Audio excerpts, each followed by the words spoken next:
Bismillahirrahmanirrahim. Wassama'i wattariq. Wa ma adraka mattariq. An-najmu tsaqib. Bisa langsung at-tariqun najmu tsaqib. In kullun nafsin lamma 'alaiha hafid. Ambil batang ayat dari malam hari ini. Was-sama'i wat-thariq, yang biasanya kita dengar ya. Kadang-kadang imam baca sekadar lewat di telinga. Sekarang kita mulai belajar mentadaburi. Tadabbur itu hukumnya fardu, sebetulnya fardu. Kita membaca Al-Quran itu hukumnya fardu, mentadaburi, menjiwai. Ya itu kalau paham artinya. Makanya Allah memberikan rasa kepada Al-Quran walaupun tidak tahu maknanya. Itu luar biasa begitu. Karena tidak tahu artinya tapi ini Quran dibaca enak berasa. Nikmat benar, nih pandangan nih hati. Dia tahu itulah sir rahasia dari Allah. Wong senang Al-Quran pasti memberkahi. Was-sama'i wat-thariq. Gusti Allah berkosam lagi, bersumpah lagi. Was-sama, demi langit. Wat-thariq, dan yang datang di waktu malam. Asal katanya kalau masdar asal kata bahasanya thariq itu maknanya jalan. Jadi yang berjalan. Mau diterapkan sahul kalamnya dengan wasama dimaknai yang datang di malam. Makanya ada syaratnya. Syaratnya apa pertanyaan? Wa ma adraka mattariq. Bahwa apa yang memperlihatkan kamu? Mattariq, yaitu bahwasanya apa sih yang disebut torik-torik itu? Wa ma adraka mattariq, wa ma barang yang memberitahukan kamu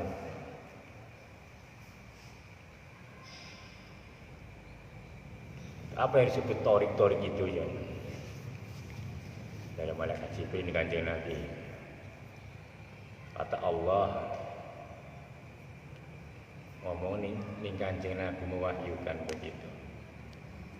Kok ngerti ya gitu. Itulah kersane Gusti Allah. Dengan bahasa tanpa suara, tanpa huruf, manusia ngerti. Itulah perasaan. Nah, kalau kita sudah berbicara tadi malam, itu Pak, ada berbicara perasaan itu sudah masuk ke dalam rahasia Allah. Punya perasaan itu rahasia sesungguhnya begitu. Kita belajar nanti tauhidnya tauhid zat itu. Rasa itu zat. Kenapa kita hidup ya karena terasa. Kenapa kita terasa ya karena kita hidup gitu. Dihidupkan. Dari kehidupan itulah tumbuh rasa, itulah rahasia gitu. Wa ma adraka mattariq. Apa yang kau lihat dengan torik itu? Makanya an-najmu tsaqib. Torik itu adalah lintang. Lintang bahasa Jawa lintang. Tsaqib yang tembus di malam hari. Menembus kegelapan yang begitu tebal ya.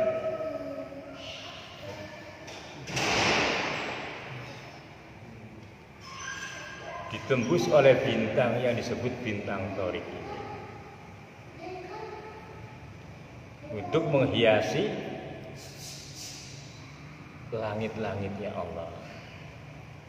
Jadi pandengalih malam ini sungguhnya tidak bisa ditembus. Tetapi karena padang, karena cahaya. Padahal bintang itu begitu jauhnya. Tidak bisa diukur panjangnya, nggak ada yang bisa mengukur jaraknya bintang, nggak ada. Siapa yang nggak ada sudah. Tidak ada cerita. Ilmu mana, ilmu alam mengukur jarak bumi dengan bintang itu nggak ada. Yang ada hanyalah bohong. Bulan bisa dikaki, wallahu a'lam. Lagi bintang yang lebih jauh daripada bulan. Tapi Allah menunjukkan kekuasaannya. Tujuannya supaya dipikir oleh manusia untuk mengagungkan ketuhanannya.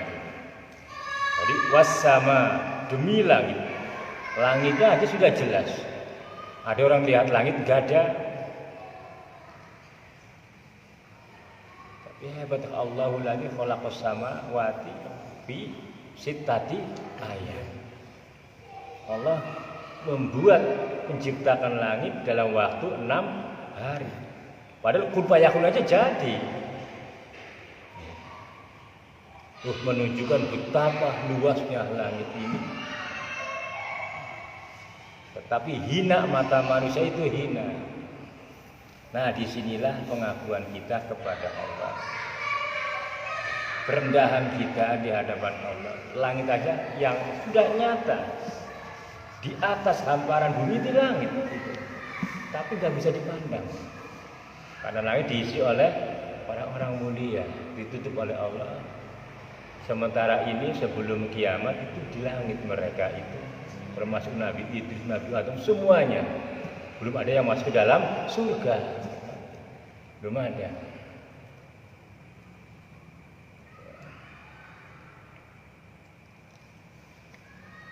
Setelah dihisab baru dibersihkan semuanya, yang dibersihkan, yang nggak bisa dibersihkan artinya sudah banget kotornya nggak bisa dibersihkan lagi, sudah langsung aja di tempat. Ada yang dibersihkan itu masih alhamdulillah. Biar lamanya begitu, tapi ya jangan biar lamanya sakitnya. Kalau bisa ya Allah alam minta ampunan kepada Allah. Wa yukafir anhu sayyi'ati, minta dilebur sayyi'ahnya, dosa-dosanya minta dilebur, sakitnya minta. Jangan malah tenang aja, orang kalau udah yakin sombong betul ini orang itu kan. Lantang ini. Ayo ditadaburi. Wassama iwatari, langitnya kita pandang dengan pandangan ini. Kan ini sudah tidak mampu begitu. Begitu hebatnya kekuasaan Allah. Langit saja dinyatakan loh, di dunia tak mampu dilihat. Pernah ada Nabi ya, di surat Al-Mulk itu, ayo Muhammad, berkali-kali kau pandang langit, tetap saja kau tidak. Baru kanjeng Nabi dibuka, langit gampang banget. Karena kanjeng Nabi pandangannya pandangan nur. Maka siapa yang dianugerahi nurnya Nabi oleh Allah akan memperlihatkan langit itu, bahkan tembus ars, tembus alam malakut terlihat semua. Tapi jangan pernah menghayal.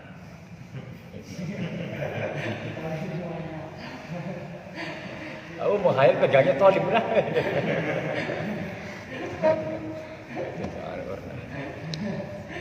Iya, Muhammad Sabi Zaidin Haritsah masih masih bujangan. Ya Rasulullah, aku diperlihatkan oleh Allah melihat harus begitu nyata. Ars itu di hamparan air, kekuasaan Allah. Nah, setan mendengar begitu menipu-nipu.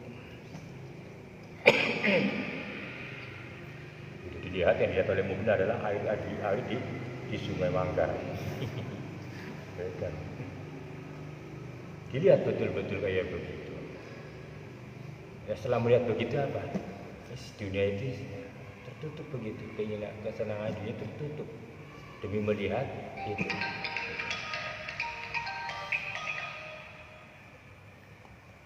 Akhirnya dia minta kepada Nabi, kepada Rasulullah, ya Rasulullah, tampilkan aku di depan memimpin peperangan saya. Aku rela mati dahulu di medan perang demi Sayyidina Harijah.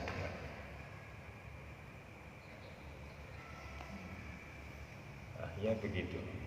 Perang, kan itu permintaannya begitu. Ingin mati di medan perang bersama dengan Nabi. Meninggal, ibunya mendengarkan. Pulang kabar anaknya meninggal, tanya kepada Rasulullah, "Ya Rasul, bagaimana anakku di sana?" Kalau memang iya di sisi, aku tetap akan menangis selamanya. Ya, kalau dia diangkat, diampuni oleh Allah dengan kebahagiaan, aku ikhlas. Ya begitu. Nabi mengabarkan, putramu sekarang sudah dalam keadaan mendapat kehormatan dari Allah yang luar biasa. Akhirnya bagus kau Haris, bagus ya. Coba bayangkan seorang ibu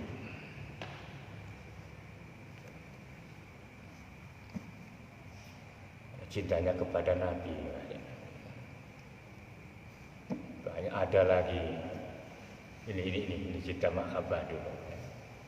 Seorang wanita, keluarganya perang, ini di Madinah sudah, bersama Nabi, bapaknya, suaminya, adiknya, kakaknya. Ketika terjadi pula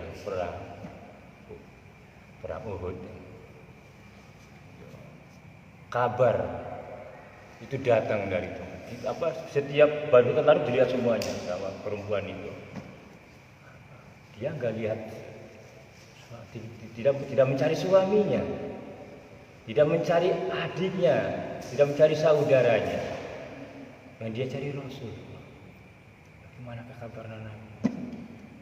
Datang kabar suamimu meninggal, mati di perang, di medan perang. Diam. Terus dia mencari lagi, berjalan lagi. Kabar lagi, bapakmu tewas, gugur di medan pertempuran. Datang lagi adikmu, dia tidak peduli. Nyampe di ujung barisan belakang, ma'aina ya Rasul, di mana Rasulullah itu? Ketemulah dengan itu Rasulullah diapit oleh beberapa sahabat. Ya Rasulullah, ku dengar kabar suamiku meninggal, bapakku meninggal, adikku meninggal, kakakku meninggal. Aku sedikit pun tidak tersentuh biar mereka meninggal, mereka dalam keadaan sahih. Yang khawatirkan adalah engkau ya Rasulullah. Coba bayangkan, cintanya. Bisa nggak kayak begitu? Aduh, paling kamu yang jangan pikir meninggal.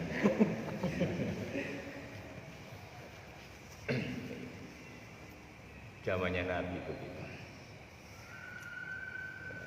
Itu cinta kasihnya. Akhirnya dari cerita inilah dia meninggalkan anak suami yang meninggal itu, beberapa anaknya dia yang mengurusi, jadi janda selamanya. Anaknya diurus sampai besar. Dalam cerita nanti di akhirat, bahwasanya yang pertama masuk surga itu wanita. Wanita ini janda yang mengurusi anaknya. Bayangkan coba kemuliaannya, cintanya kepada Nabi, usahanya dalam mengurus anaknya sampai anaknya menjadi anak yang soleh-soleh. Ada banyak wanita di neraka, tetapi ada wanita yang lebih menjadi contoh dari semua wanita. Coba bayangkan, Siti Aisyah aja kalah, istrinya Nabi. Kemuliaannya ini luar biasa karena contohnya ini. Kalau istrinya pun surga itu wajar karena istrinya Nabi. Nah ini, tuh, begitu. Cintanya kepada Nabi belum tentu semua dimiliki oleh seperti mereka.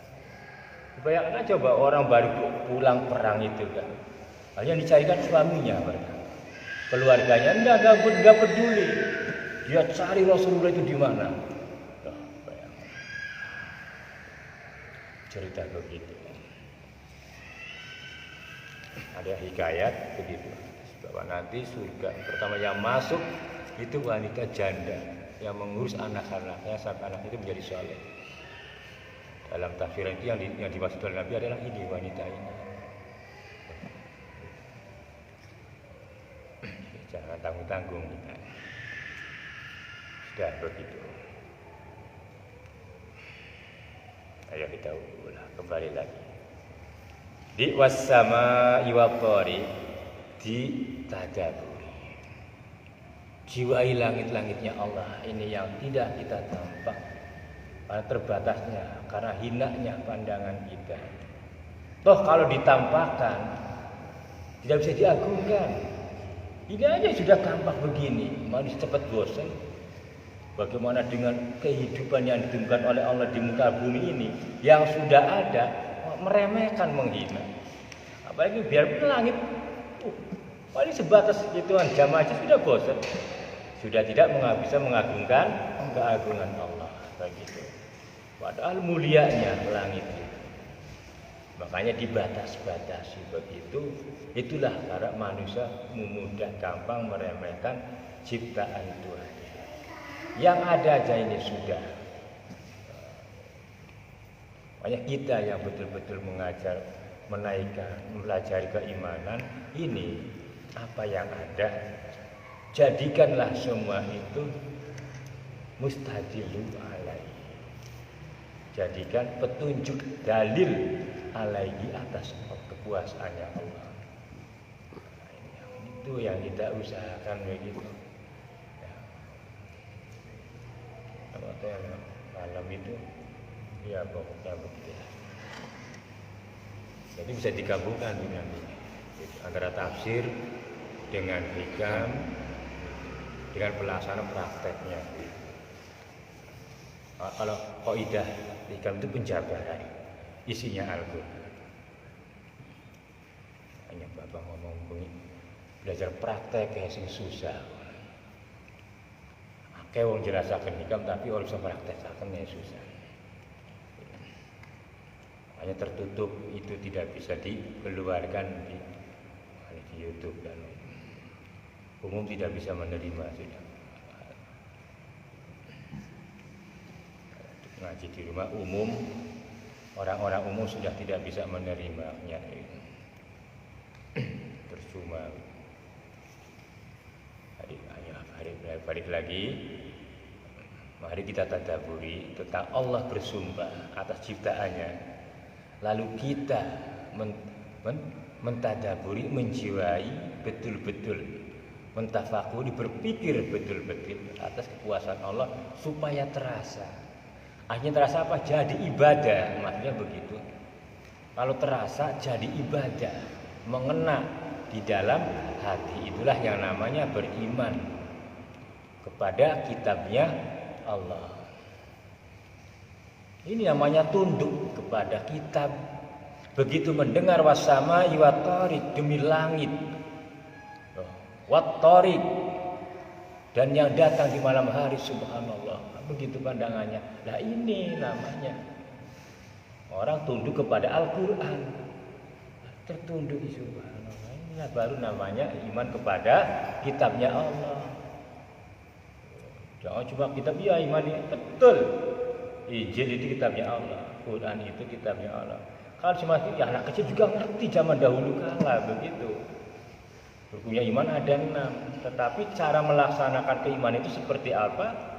Ini yang penting perlu dijabarkan supaya bisa dilaksanakan, dipraktekkan.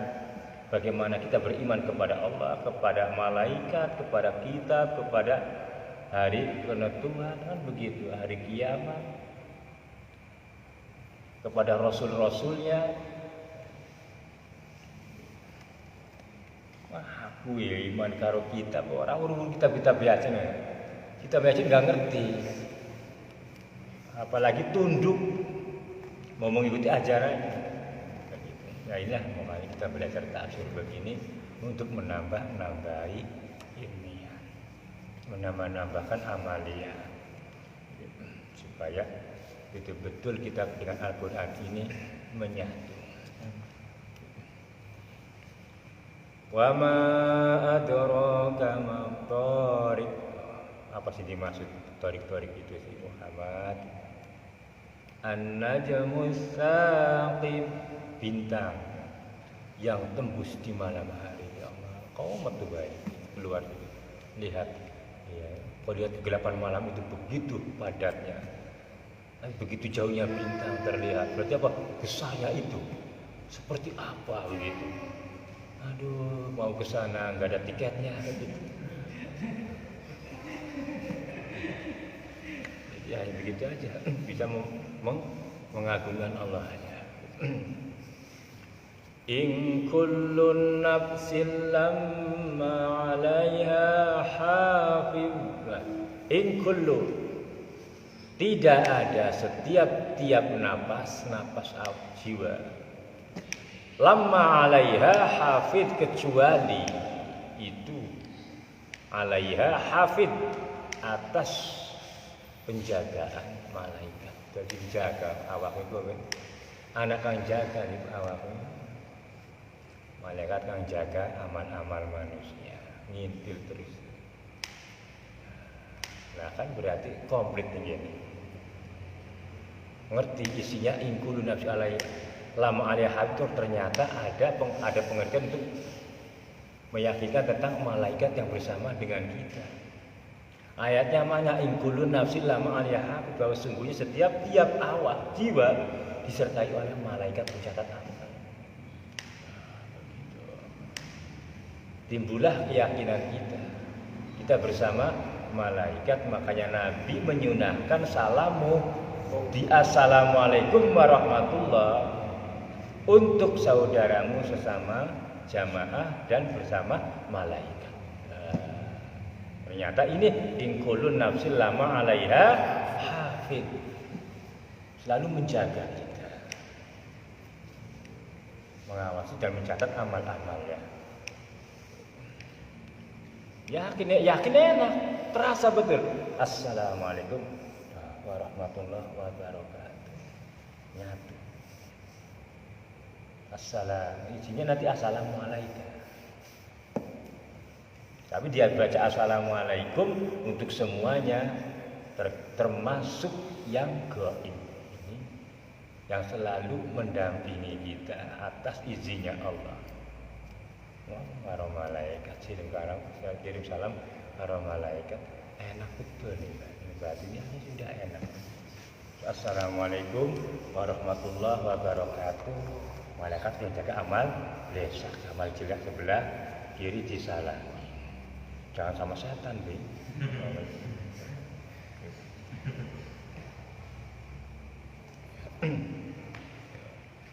Terbukalah takbir ayatnya, begitu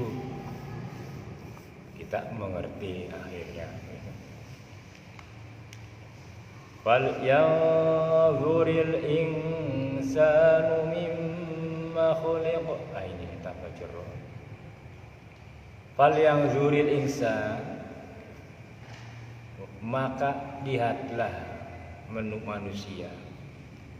Al-insan, maka melihatlah manusia mimma khuliq, dari apa ia dijadikan. Enak, tambah enak. Khuliqa mimma dafiqi yakhruju min baini sulbi wat taraib. Khuliqa, den dadekaken, dijadikan mimma'in dafiq, dari air yang berlendir. Ini sing wis pada dewatun iya. Mungkin apa ki ya dibuang nganggur dur ya, kemudian tadi dibuang nganggur dur. Hari ngayal menembe. Nah, dari air itu ketawa berarti ya.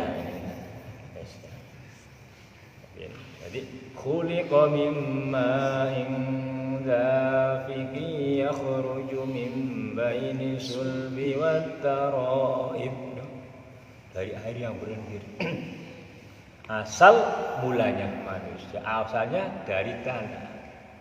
Pertama kali manusia dijadikan. Setelah itu setelah jadi manusia, tinggal proses kelanjutannya dari mani yang sudah ada. di dalam tubuh manusia. Tinggal diturun-turunkan satu biji tuh, jadi miliar yang tidak pernah terhitungkan berapa jumlahnya manusia dari sepasang manusia, tapi bibitnya kan satu.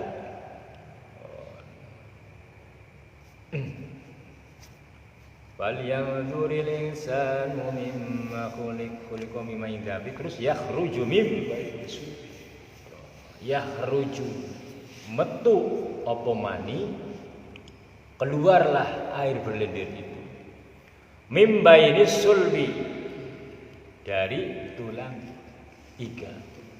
Bagaimana tadi keluarnya mani itu ya, walaupun perasaan kamu keluarnya dari sana, ya memang keluarnya kan dari situ ujungnya, tapi awalnya itu dari apa? Geger, dari iga. Mimbaini sulbi wat yakhruju mimbaini sulbi, terus wat taroib, dan tulang dadanya wanita. Coba bayangkan Al-Quran, mani keluar, menyatu antara mani wanita dan mani benihnya. Mani wanita yang akan membungkus anak itu, mani keluar dari laki-laki yang jadi bibitnya. Alhamdulillah ya. Si mani dari hari-hari bungkus. Coba bayangkan. Tafsirin kene langka. Coba subhanallah. Jadi bibit tetap sing lanang. Karena lanange gabuk ya gabuk wis. Ngadopsi. Gak ada jaga bubayat.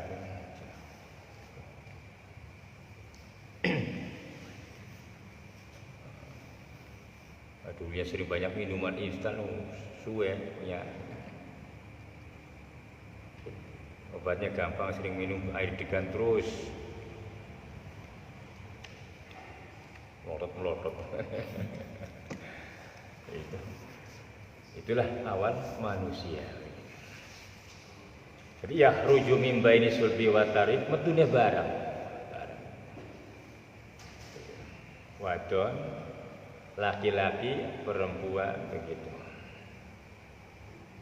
Innahu ala raj'ihi laqadir, sesungguhnya Allah Ta'ala raj'ihi laqadir, membalikan manusia. Laqadir itu kuasa. Nah, ayat ini innahu ala raj'ihi itu sudah lepas dari ayat tadi yakhruju min baini sulbi wat taroib. Kalau di Al-Qur'annya itu ada waqaf to, namanya waqaf mutlak. Sudah tidak ada hubungan lagi dengan ayat yang selanjutnya. Kecuali pakai waqafnya waqaf lam, itu ada. Contoh, was-samaa'i wat-thariq wa ma adraka mat-thariq an-najmus saqitin kullu nafsin lama 'alaiha hafid, masih ada hubungannya. Dibatasi dengan waqaf to, waqaf mutlak. Cukup maknanya, cukup lengkap, cukup mubalaghah. Pengertiannya sudah mumpuni untuk dipaham semuanya. Artinya tidak satu waktu dalam turunnya wahyu itu. Nah ini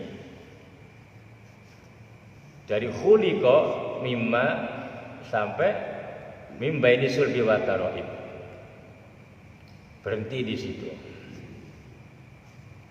Khuliqa mimma indafi, dan dadekaken, dijadikanlah.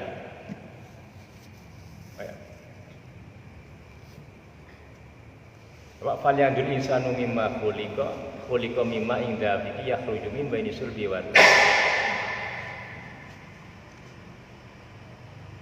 dari apa manusia dijadikan? Khuliqa mimma indafi, dari air yang berlendir. Yakhruju min baini sulbi wa tarib, yang keluar dari dada, dari iganya laki-laki.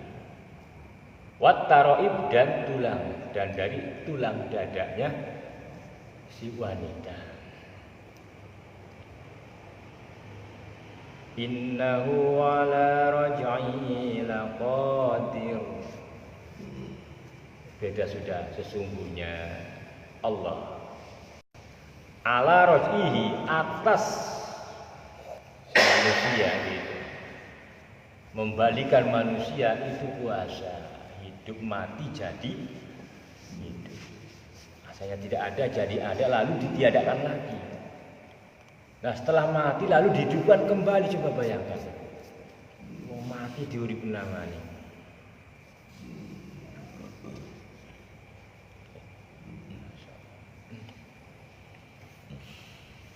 Ayo tafakuri kejadian awak manusia jalan. Kita sendiri jangan di Gusti Allah. Tapi ngerasakan nikmat ya. Ngomong enak ngomong ya.